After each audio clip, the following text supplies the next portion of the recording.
আল্লাহ রাব্বুল আলামিনের হুকুম যথাযথভাবে পালন করা, তার নিষেধাজ্ঞা থেকে বিরত থাকার নামই হলো ইবাদত। আর তা করতে হবে বিশ্বনবী সাল্লাল্লাহু আলাইহি ওয়াসাল্লামের তরিকা অনুযায়ী। আল্লাহ রাসূল যেভাবে বলে গেছেন, যেভাবে তরিকা দেখায় দিয়ে গেছেন, সেভাবেই পালন করতে হবে, সেভাবে আদায় করতে হবে। আল্লাহ রাসূল সাল্লাল্লাহু আলাইহি ওয়াসাল্লাম যে তরিকা বলে দিয়ে গেছেন, যেভাবে তিনি রাস্তা দেখা দিয়েছেন, সেই তরিকা, সেই রাস্তায়, সেই পদ্ধতি দিয়ে আদায় করার নামই হলো ইবাদত। আল্লাহ রাসূল বলেন, না না, শুধু তোমার জীবন তোমার আমল করে যে তুমি চালাইবা তা হবে না। তোমার আমল করা, তুমি তোমার জীবন চালাইবা, সেটা কখনো ইবাদতের ভিতরে গণ্য হবে না। ইবাদতের ভিতরে গণ্য হতে হয় রাসূলের তরিকা থাকতে হবে, রাসূলের বলে দেওয়া রাস্তা থাকতে হবে, রাসূলের সেই বাতলানো রাস্তা থাকতে হবে। আমার আমল করা পালন করলে সেটা আদায় হবে না। এজন্য আমি যা কিছু করব সব কিছু যেন আল্লাহ তাআলার হুকুম অনুযায়ী রাসূলুল্লাহ সাল্লাল্লাহু আলাইহি ওয়াসাল্লামের সুন্নাত মোতাবেক যেন হয়, অন্যথায় যেন আমার ইবাদতগুলো যদি না হয় বিফল হয়।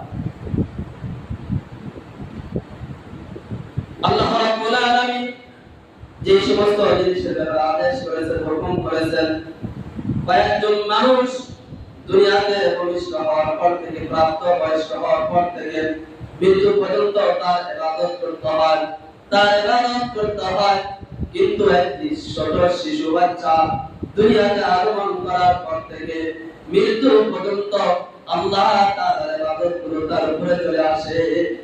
ওই ছোট বাচ্চা যখন শিশু অবস্থায় থাকে, তার পিতা মাতা অভিভাবকের দায়িত্ব হচ্ছে ওই বাচ্চার একটা সুন্দর লম্বা খাপ, তাকে তার ব্যাপারে আকীদা করা, আদব আখলাক শিষ্টাচার শিক্ষা দেওয়া, নামাজের ব্যাপারে ইসলামের বিধিবিধান গুলো তাকে শিক্ষা দেওয়া, ইসলামের বিধিবিধান গুলো তাকে শিক্ষা দেওয়া। তাহলে এই কথার দ্বারা এটাই প্রমাণিত হয়, তাই বলা যায় একজন মানুষ দুনিয়াতে জন্মগ্রহণ করার পর থেকে মৃত্যু পর্যন্ত তার ইবাদত করার সময়, জন্মের পর থেকে শুরু হয় তার ইবাদত, মৃত্যু পর্যন্ত। তো একটি মাসালা আছে, বারে বারে পর্যন্ত এই বাচ্চাদের ইবাদত গুলো তার পিতা মাতা, তার অভিভাবকের আমল নামে লেখা হয়। কিন্তু মানুষের ইবাদতের সময় হলো জন্মের পর থেকে মৃত্যু পর্যন্ত তার কি ইবাদতের সময়। কিন্তু আল্লাহ রাসূল সাল্লাল্লাহু আলাইহি ওয়াসাল্লামের সাহাবী সালমান ফারসি রাদিয়াল্লাহু তাআলা আনহুকে ইরশাদ করে কাফেররা বলে যে, কেমন তোমাদের এটা কেমন নবী যে তোমাদেরকে সব কিছু শিখা দেয়। قد علمكم نبيكم صلى الله عليه وسلم كل شيء حتى القراءة। সালমান ফারসি রাদিয়াল্লাহু তাআলা আনহুকে লক্ষ্য করে বলেন, তোমাদের এটা কেমন নবী যে তোমাদেরকে সব কিছু শিখা দেয়, এমন কিছু কোনো জিনিস তোমাদেরকে বাকি রাখে না, হাত্তাকে তোমাদের সেই টয়লেটে যাওয়ার সমস্ত বিষয়গুলো তোমাদের নবী তোমাদেরকে শিক্ষা দেয়। এটা আবু সালমান ফারসি রাদিয়াল্লাহু তাআলা আনহুকে ইরশাদ শুনে কাফেররা কথা বলছিল, কিন্তু সালমান ফারসি রাদিয়াল্লাহু তাআলা আনহু তাদের এই কথার জবাবে তিনি অত্যন্ত গর্ব সহকারে তাদের কথার জবাবে সালমান ফারসি রাদিয়াল্লাহু তাআলা বলছিলেন, আজাল লাকাদ নাহানা রাসূলুল্লাহ সাল্লাল্লাহু আলাইহি ওয়াসাল্লাম আন নাস্তাকবিলাল কিবলাতা লিদাইফিন আও বাউলিন আও আন নাস্তানজিআ বিল ইয়ামিনি। সালমান ফারসি রাদিয়াল্লাহু তাআলা বলেন, হ্যাঁ, আমাদের নবী আমাদেরকে যে সমস্ত জিনিস থেকে নিষেধ করেছেন, এমনকি আল্লাহ রাসূল সাল্লাল্লাহু আলাইহি ওয়াসাল্লাম আমাদেরকে শিক্ষা দিয়েছেন, হে আমার সাহাবা কিরামরা, হে মুসলমান জাতিরা, তোমরা ভালো করে শুনে রাখো, তোমরা যখন পেশাব পায়খানা করবা, এই পেশাব পায়খানা করার সময় কিবলাকে সামনে এবং পিছনে রেখে দিও না। তোমরা কিবলাকে সামনে এবং পিছনে রেখে দিও না। আও আন্নাস্তানজিয়া সালাসাতি আহজাবি। আল্লাহ রাসূল বলেছেন, তোমরা যখন টয়লেটে যাবা, পায়খানা করার জন্য কমস কম 3টি বিলাস তোমরা ব্যবহার করো না। 3টা বেলা কমসে কম তোমরা ব্যবহার করবে, তাহলে তোমাদের ওই ময়লাযুক্ত সেই স্থানটা পরিপূর্ণ কি হবে? পরিষ্কার হবে। আও আল্লাস্তারদিয়া বিরাজিইন আও বিআসমি, আল্লাহ রাসূল বলেছেন তোমরা সাবধান হয়ে যাও, সাবধান হয়ে যাও। ঢিলা ব্যবহার করতে গিয়ে কখনো তোমরা কাপড় দ্বারা ঢিলা করে না, হাড্ডির দ্বারা তোমরা হাড্ডি কয়লা এই জাতীয় জিনিস দ্বারা কখনো তোমরা ঢিলা ব্যবহার করবে না। তখন এই কাফের সালমান ফারসি রাদিয়াল্লাহু আনহু লক্ষ্য করে বলছিলেন এগুলো জিনিসও কি তোমাদেরকে শিক্ষা দেওয়ার বিষয়, যেগুলো কমনের বিষয়, যে বাথরুমের বিষয়গুলো তোমাদেরকে কি দিয়েছেন? তোমাদের নবী শিক্ষা দিয়েছেন। আল্লাহ রাব্বুল আলামিন এই মুসলমান জাতির উপরে কত ইহসান করেছেন, কত মেহেরবান করেছেন, কত দয়াশীল এই মুসলমান উম্মতের উপরে। আমরা যদি পায়খানাতে টয়লেটে যদি আল্লাহ রাসূলের সুন্নাত মোতাবেক যদি আমরা প্রবেশ করি, আল্লাহ রাসূলের বলে দেওয়া অনুযায়ী যদি আমরা আমাদের হাজাতগুলো যদি আমরা পূরণ করি, আল্লাহ রাব্বুল আলামিন আমাদেরকে ওই টয়লেটে পেশাবখানার ভিতরে যে পরিমাণ সময় আমরা ব্যয় করব, এটাকে আল্লাহ তাআলা ইবাদতের লায়ক পরিণত করে সন্তান করবে। যদি আমাদের তরিকা থাকে রাসূলের তরিকা, আমাদের তরিকা যদি থাকে রাসূলের সুন্নাত অনুযায়ী, আমরা যে পেশাব পায়খানা যে রাসূলের যে সুন্নাত তরিকা আছে, এই ইবাদতের কথা বলা আছে, এগুলো যদি পড়ে আমরা যেটা প্রবেশ করি, তাহলে আল্লাহ তাআলা আমাদের ওই সময়টাকে ইবাদতের দ্বারা পরিপূর্ণ করে দেবেন। এটা তো এমন একটি জায়গা যে জায়গায় তাসবিহাত পড়া কোনো নিষেধ, কোরআন তেলাওয়াত করা নিষেধ, আল্লাহ তাআলার নাম জপ পর্যন্ত ওইটা নিষেধ। এটা হওয়া সত্ত্বেও এমন একটি জায়গাকে আল্লাহ তাআলা আমাদের জন্য ওই সময়টাকে রাসূলের তরিকা অনুযায়ী করার কারণে, আমাদের জন্য সুন্নাত অনুযায়ী চলার কারণে আমাদের এই সময়টাকে ইবাদতের জন্য পরিণত করে দিলেন। এই জন্য মহান হাজিরিন, যেন আমাদের জন্য প্রত্যেকটা সময় যেন কোনোভাবেই নষ্ট না হয়, আমাদের প্রত্যেকটা সময় যেন ইবাদতের মাধ্যমে কি হয়ে যায়? কেটে যায়। এজন্য আমাদের সময়কে নষ্ট করা যাবে না। আমাদের খাওয়াটা যদি রাসূলের সুন্নাত মোতাবেক হয়, আমাদের গোসলটা যদি রাসূলের সুন্নাত অনুযায়ী হয়, আমাদের কাপড় চোপড় পরাটাও যদি সুন্নাত মোতাবেক হয়, আমরা মসজিদ আসি, মসজিদ আসাটাও যদি রাসূলের সুন্নাত অনুযায়ী হয়, তাহলে আদম জাতির প্রত্যেকটা কাজ আল্লাহ তাআলা ইবাদতের দ্বারা ভরপুর করে দিবে। কিন্তু আমাদের প্রত্যেকটা কাজ, আমি জমি চাষাবাদ করি, চাষ করতে গেছি, আমি জমিকে পরিষ্কার করার জন্য গেছি, আমি সেই কাজকে যখন পরিষ্কার করা শুরু করব, আমার কাজের শুরুতে যদি বিসমিল্লাহ বলে, তাহলে এই লোকটা যতক্ষণ পর্যন্ত কাজে লিপ্ত থাকবে, কাজ করবে, কাজ থেকে ফারাক হওয়া পর্যন্ত তার আমলনামায় সেই ফেরেশতা তার সব পেতে থাকে। এজন্য প্রত্যেকটা কাজ যেন আমরা রাসূলের সুন্নাত অনুযায়ী হয়। আমি খাবার খাইতে বসি, রাসূল বলেছেন সুন্নাত তরিকায় খাবার খাও, খাবার সামনে আসলে দোয়া করো, খাবার সামনে আসলে দোয়া করো, খাবার শুরুতে দোয়া করো, খাবার শেষে দোয়া করো, দস্তরখানা এসে দোয়া করো, তোমরা খাবার খাও। আমার এই খানাটা যদি এই তরিকা হয়, তাহলে আমি যতক্ষণ খাবার খাবো, এটা আমার ইবাদতের ভিতরে কি হবে? আমি আপনাদের যদি রাসূলের বলা অনুযায়ী রাসূলের সুন্নাত তরিকা যদি রাত্রে বেলা ঘুম যাই, তাহলে আমার সারাটা ইবাদতের ভিতরে গণ্য হয়ে যাবে। এই জন্য এই আদম জাতির আখির জামানার উম্মতের হায়াতুল একেবারে কম। এই জন্য আমাদের হায়াত হলো কম। আমরা যদি প্রত্যেকটা কাজ অনুযায়ী যদি সুন্নাত মোতাবেক চলি, তাহলে আমাদের আমল আল্লাহ তাআলাকে ভালো হয়ে যাবে। এই জন্য ভাই আমার সময়টা যেন নষ্ট হয়। হাদিসের ভিতরে আছে যে তুমি যখন তোমার বিবির কাছে যাবে, রাত্রি যাপন করবে, সেটাও যদি রাসূলের সুন্নাত অনুযায়ী হয়, এটাও তোমার ইবাদতের ভিতরে গণ্য হবে। আমার কোনো মুহূর্ত কোনো সময় ইবাদত থেকে খারাপ হবে না। আমার চেষ্টা হবে সুন্নাত তরিকায় চলতে হবে, আমার ইচ্ছা থাকতে হবে সুন্নাত মোতাবেক চলতে হবে। আনাস ইবনে মালিক রাদিয়াল্লাহু তাআলা আনহু قال قال رسول الله صلى الله عليه وسلم ما من مسلم لا يغرس غرسا ولا يزرع زرعا।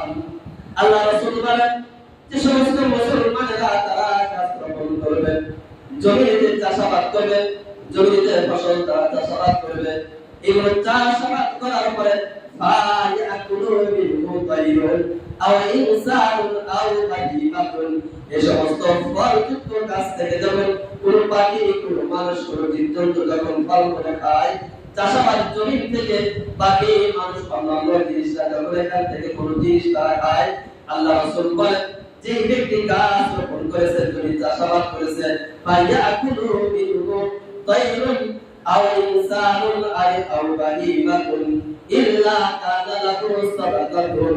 আল্লাহ রাসূল বলেন প্রত্যেকটা ফলের বিনিময়ে, প্রত্যেকটা শস্যের বিনিময়ে যে বান্দা এগুলো চাষাবাদ করেছিল তার সদকার সমপরিমাণ সওয়াব তার আমলনামায় লেখা হয়। আমি একটা গাছ রোপণ করেছি রাস্তার পাশে, এখান থেকে দেখবে গরুর পানি সে পড়ে যায়, অনেকে এখান থেকে টোকায় নিয়ে পুরাই এসে বাড়িতে তার খেয়ে নিয়ে আপনার একটা শর্ত হলো এই সদকার সওয়াব যদি আপনি পেতে চান তাহলে যে সমস্ত ফল পেরে যাবে বা গাছ থেকে কেউ ইচ্ছা করে এখান থেকে ফেলে নিয়ে যাবে, আপনার দাবি ছেড়ে দিতে হবে, আপনার সরকার নিয়ে করতে হবে যে আমার কাছ থেকে যদি কোনো প্রাণী বা কোনো মানুষ যদি খায় তাহলে আমার এখান থেকে দাবি মুক্ত। যখন দাবি মুক্ত করে দিবেন তখন সেই ফলটা খাওয়া দাওয়া আপনি কিসের সব পাইবেন ভাই? সরকার সব পাবেন। আর যদি দাবি রেখে দেন তাহলে তো আসলে ময়দানে আপনার সেই দাবি রেখে তার আমল আপনি দিবেন। এই যে সরকার সব দিতে হয়। আমি যে সমস্ত চাষাবাদ করি, ফলের গাছ লাগাইছি, এখান থেকে মানুষদের রক্ষণ করে আমার কি করতে হবে? দাবি ছেড়ে দিতে হবে। এজন্য রাসূল বলেন ইল্লা কানা লাহু সাদাকাতুন, ওই ব্যক্তির জন্য সরকার সব লাগা হয়। এজন্য আমরা প্রত্যেকটা গাছ যেগুলো মানুষের কল্যাণ সাথে এগুলোকে আমরা তাই মুক্ত করে দিব। আমরা তো শুধু মনে করি আমরা শুধু মনে করি যাকাত হজ রোজা এগুলো দ্বারাই শুধু ইবাদত না, না, আমরা যদি ব্যবসা বাণিজ্য করি রাসূলের সুন্নাত অনুযায়ী, আমরা চাকরি করি রাসূলের সুন্নাত অনুযায়ী, আমরা যদি উপার্জন করি রাসূলের সুন্নাত অনুযায়ী, এগুলো এগুলো কাজের ভিতরে গণ্য হবে। আল্লাহ রাসূল সাল্লাল্লাহু আলাইহি ওয়াসাল্লাম বলেন তুমি যখন তোমার বিবি বাচ্চাদের জন্য উপার্জন করতে নেমে যাও, উপার্জন করার জন্য চেষ্টা করো, আর তোমার বিবি বাচ্চাদের মুখে যখন খাবার উঠে দাও, আল্লাহ রাসূল বলেন এই উপার্জন করতে গিয়ে যেগুলো টাকা তুমি উপার্জন করেছিলে, খরচ করেছো, প্রত্যেকটা উপার্জনের টাকার সব তোমাকে আল্লাহ তাআলা দান করবে। আমি আমার বিবির জন্য, আমি আমার বাচ্চাদের জন্য উপার্জন করে যে টাকা আমি ব্যয় করতেছি, খরচ করতেছি, রাসূল বলেন এগুলো তোমাকে সদকা দ্বারা সন্তান করা হবে। এই জন্য আমি কখনোই এটাকে কি মনে করবো না, আমি গোলামি মনে করবো না যে আমি আমার বিবিকে কামাই করে খাওয়াই, আমার বাচ্চাদেরকে কামাই করে খাওয়াই, সারাদিন আমি পরিশ্রম করি, এই কষ্ট আমি করবো কেন? আমার সাথে আমার বিবি কাজে কাটো, আমার সাথে আমার বিবি চাকরি করো না, না। রাসূল বলেছেন তোমার এগুলো প্রত্যেকটা টাকা খরচ করা সমপরিমাণ তোমাকে সদকা দ্বারা সন্তান করা হবে। এবার আসেন আল্লাহ রাব্বুল আলামিন যে ইনসান জাতিকে, মানব জাতিদেরকে এই দুনিয়াতে সৃষ্টি করার উদ্দেশ্য কি? আল্লাহ তাআলা এই মানব জাতির জিনদেরকে আল্লাহ তাআলা এই দুনিয়াতে সৃষ্টি করেছেন কেন? কোন উদ্দেশ্যে আল্লাহ তাআলা সৃষ্টি করেন? আপনারা চতুর্দিকে তাকান, উপরে নিচে সব দিকে তাকান, সমস্ত কিছু আল্লাহ তাআলা যা সৃষ্টি করেছেন সবগুলো মানুষের কল্যাণে নিয়োজিত। দেখেন তো একটা জিনিস দেখা যায় আমাদের উপরে আসলে এবং কিন্তু আসে নাকি? হ্যাঁ, আল্লাহ তাআলা প্রত্যেকটা জিনিসকে এই মাখলুকাতের জন্য উপকারের সাথে কল্যাণের জন্য আল্লাহ তাআলা কি করেছেন? সৃষ্টি করেছেন। এদের প্রত্যেকটা জিনিস আল্লাহ তাআলা ইনসান জাতির জন্য কল্যাণের সাথে আল্লাহ তাআলা কি করেছেন? সৃষ্টি করেছেন। এমনকি পশু পাখি মাছ নদী খালের সবগুলো মানুষের জন্য উপকারের সাথে সৃষ্টি করেছেন। বলেন তো চার কাদের আলো দেয়? আমাদের আলো দিচ্ছে না? আকাশ কাদের করে দেবে? মাটি কাদের করে দেবে? জমিন কাদের করে দেবে? বাতাস কাদের করে দেবে? আপনি একটু ফিকির করে দেখেন, প্রত্যেকটা জিনিস আল্লাহ তাআলা মাখলুকাতের কল্যাণের জন্য কি করেছেন? সৃষ্টি করেছেন। পাহাড় পর্বত যে জায়গা আমরা বিনোদন করার জন্য যাই, ঘোরাফেরা করার জন্য যাই, ওই পাহাড় পর্বতকে আল্লাহ তাআলা এই জমিনের উপরে যে স্থাপন করেছেন কেন? তাই তোমরা যখন সাগর পারে যাও, নদীতে যখন যাও, নৌকা গুলো নদীর ঢেউ সেই সাগরের ঢেউ কবলে পড়ে যায়, নৌকাটা একবার এদিকে যায় আবার এদিকে যায়, এই মুহূর্তের সময় ওই নৌকার ভিতরে যারা থাকে এক পাশ থেকে আরেক পাশে যাওয়ার জন্য তাদের জন্য দুষ্কর হয়ে যায়। নৌকা এভাবে ঘুরতেছে, আপনি ওই সময় সাহস পাবেন না নৌকা এক পাশ থেকে আরেক পাশে কি করার জন্য? যাওয়ার জন্য। তখন আপনার অন্তরের ভিতরে ভয় আসবে, আমি যদি পড়ে যাই। আল্লাহ রাব্বুল আলামিন এই জমিনকে পানির উপর সমান হিসাবে রেখে দিয়েছেন। তবে জমিনকে আল্লাহ তাআলা ওই পাহাড়ের দ্বারা প্রাণ হিসেবে ব্যবহার করেছেন। ওই প্রাণ হিসেবে ব্যবহার করার কারণে এই জমিনটাকে আমাদেরকে ভারসাম্য করে রেখে দিয়েছেন, যে জমিনটাও যেন এদিক সেদিক হেলে দিলে না যায়। জমিনটাও যেন এদিক সেদিক হেলে যায়, তাহলে আমরা কি জমিনের উপরে স্বাভাবিক চলতে পারবো? চলতে পারবো না। ওই নৌকার মতো জমি যদি একবার এদিকে কাজ হয়, আবার এদিকে কাজ হয়, সমস্ত জিনিস পড়ে যাবে, আবার অন্য দিকে পড়ে যাবে, আমি আপনি স্বাভাবিকভাবে চলতে পারবো না। আল্লাহ রাব্বুল আলামিন বলেন, বান্দা আমি তোমাদের জন্য তোমাদের উপকার সাথে কল্যাণ সাথে এই জমিনটা আমি তোমাদের জন্য বানায়া পাহাড়কে প্যারা হিসাবে আমি ব্যবহার করে দিয়েছি, যেন তোমরা করে না যাও। আল্লাহ তাআলা সব কিছু আমাদের কি করে দিয়েছেন? সৃষ্টি করে দিয়েছেন। আল্লাহ রাব্বুল আলামিন কোরআন শরীফের ভিতরে বলেন, খালাকাস সামাওয়াতি বিগাইরি আমাদিন তারাউনাহা। আল্লাহ তাআলা বলেন, আমি আকাশকে সৃষ্টি করেছি বিগাইরি আমাদিন, খুঁটি ছাড়া। আমি আকাশকে সৃষ্টি করেছি খুঁটি ছাড়া, বিগাইরি আমাদিন তারাউনাহা, যেটা তোমরা প্রত্যক্ষ করছো, দেখতেছো তোমরা তোমাদের চোখের সামনে। ওয়ালকা ফিল আরদি রাওয়াসিয়া আর সেই জমিনটা যেন তোমাদেরকে এদিক সেদিক দিয়ে তোমাদেরকে যেন পড়ে না যায়, আমি আল্লাহ তাআলা সেই জমিনের উপরে পাহাড়কে প্যারা হিসাবে স্থির করে দিয়েছি। জমিনটা যেন তোমাদেরকে এদিক সেদিক গেলে যেন তোমাদেরকে ফেলে না যায়, এই জন্য আমি আল্লাহ তাআলা এই জমিনের উপরে কি ব্যবহার করেছি ভাই? পাহাড়কে প্যারা হিসাবে কি করেছি? ব্যবহার করেছি। আল্লাহ রাব্বুল আলামিন এসব জিনিসকে তিনি সৃষ্টি করেন নাই। মহান আল্লাহ তাআলার সমস্ত সৃষ্টি জিনিসগুলো ওয়াদাতায়ও পারাত্মকভাবে আল্লাহ তাআলা সৃষ্টি করেন নাই। আল্লাহ তাআলা প্রত্যেকটা জিনিসকে কি করেছেন? উপকার সাথে বান্দার কল্যাণের জন্য আল্লাহ তাআলা কি করেছেন? সৃষ্টি করেছেন। আল্লাহ রাব্বুল আলামিন সূরা সাদের 27 নম্বর আয়াতে বলেন, ওয়া মা খালাকনাস সামাআ ওয়াল আরদা ওয়া মা বাইনাহুমা বাতিলান যালিকা যান্নুল লাযিনা কাফারু ফাওয়াইলুন লিল্লাযিনা কাফারু মিনান নার। আল্লাহ তাআলা বলেন, ওয়া মা খালাকনাস সামাআ ওয়াল আরদা ওয়া মা বাইনাহুমা বাতিলান, এই আসমান এবং জমিন এবং এই দুটার মধ্যবর্তী যা কিছু আছে, এগুলো জিনিসকে আল্লাহ তাআলা অনাত্মক সৃষ্টি করে নাই। যালিকা যান্নুল লাযিনা কাফারু, এগুলো শুধু কাফেরদের ধারণা। ফাওয়াইলুন লিল্লাযিনা কাফারু মিনান নার, আর কাফেরদের জন্য রয়েছে জাহান্নামের শাস্তি। আল্লাহ তাআলা ঘোষণা দিয়ে দিয়েছেন, বান্দা অনেক জিনিসগুলো তোমাদের শরীয়তের বাহিরে থাকবে, এগুলো আমি কি করে অনাত্মক সৃষ্টি করে না। আল্লাহ রাব্বুল আলামিন কোরআন শরীফের অন্য জায়গায় বলেন, ওয়া মা খালাকনাস সামাওয়াতি ওয়াল আরদা ওয়া মা বাইনাহুমা লাঈবিনা। আল্লাহ তাআলা বলেন, আসমান এবং জমিন এবং এই দুটার মধ্যবর্তী যা কিছু আছে, এগুলোকে আমি তামাশার জন্য সৃষ্টি করি নাই। মা খালাকনাহুম ইল্লা বিল হাক্কি, আমি আল্লাহ তাআলা আসমান এবং জমিন এগুলোকে সৃষ্টি করেছি যথাযথভাবে। ওয়ালাকিন্না আকসারাহুম লা ইয়ালামুন। আল্লাহ তাআলা বলেন, কিন্তু এই কাফির মুশরিক ভাই-বোনদের ভিতরে অধিকাংশ মানুষরাই ওয়ালাকিন্না আকসারাহুম লা ইয়ালামুন, তাদের অধিকাংশ মানুষ এগুলো কি করে না, জানে না। আল্লাহ তাআলা সূরা বাকারার 29 নম্বর আয়াতে বলেন, ওয়া হুয়াল্লাযী খালাকা লাকুম মা ফিল আরদি জামিআ, তিনি তো হলেন সেই সত্তা যিনি জমিনের সমস্ত কিছুকে তোমাদের কল্যাণের জন্য সৃষ্টি করেছে। ওই জমিনের ভিতরে যা কিছু আছে সবগুলো আল্লাহ তাআলা তোমাদের কল্যাণের জন্য কি করেছেন? সৃষ্টি করেছেন। আল্লাহ রাব্বুল আলামিন কোরআনের অন্য জায়গায় বলেন, ওয়া মা খালাকতুল জিন্না ওয়াল ইনসা ইল্লা লিয়াবুদুন, আমি তো এই জিন এবং ইনসান জাতিদেরকে সৃষ্টি করেছি একমাত্র কি করার জন্য?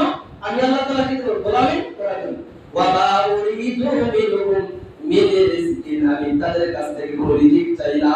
ওয়া মা উরিদু আইয়াতায়াত্তাআমুন, এবং আমি তাদের কাছে চাই না যে তারা আমাকে কি দেয়? খাবার।